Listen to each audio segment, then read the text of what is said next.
Subscribe star গল্প আর bell আইকনে click করতে ভুলবেন না। শিশু শিল্পী হিসেবে জাতীয় চলচ্চিত্র পুরস্কার পাওয়া দিঘির পুরো নাম প্রার্থনা ফারদিন দিঘি। মাত্র ৫ থেকে ৬ বছরের মধ্যে ৩৬টি চলচ্চিত্রে অভিনয় করেছেন। দিঘি এর মধ্যে জানিয়েছেন উচ্চ মাধ্যমিক পরীক্ষার আগে তিনি সিনেমা করবেন না। ভবিষ্যৎ পরিকল্পনা নিয়ে দিঘি বলেন তিনি তার ভবিষ্যৎ পরিকল্পনা পাল্টে ফেলেছেন। দিঘি বলেন, সামনে এসএসসি পরীক্ষার জন্য নিজেকে প্রস্তুত করছি। রেজাল্ট ভালো করতে হবে।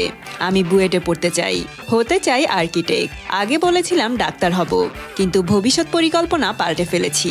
এখন সিদ্ধান্ত নিয়েছি আর্কিটেক্ট হব। এই জন্য সায়েন্সের সাবজেক্টের উপর মনোযোগ দিচ্ছি। দিঘির কাছে জানতে চাওয়া হয় নায়িকা হওয়ার ইচ্ছা আছে নাকি। উত্তরে দিঘি বলেন, হ্যাঁ, সেটা তো হবই। হতে চাইলে এখনই হতে পারি। বাসায় ১০০-র উপর চিত্রনাট্য রয়েছে। আমাকে ছবির অফার দেওয়া হয়েছে আব্বুর মাধ্যমে। আব্বু না করে দিয়েছে। তারপরও ডিরেক্টর প্রডিউসার আঙ্কেলরা একবার জন্য স্ক্রিপ্ট পড়ি এই জন্য রেখে গিয়েছেন। আমি চিত্রনাট্য দেখেছিও কিছু, কিন্তু আমি ডিটারমাইন্ড। ইন্টার পাস করার আগে কোনো কাজ নয়। আমি আমার ফিউচার প্ল্যান করে ফেলেছি, সেভাবেই এগোচ্ছি। আমার জন্য এখন সকলের দোয়া প্রয়োজন।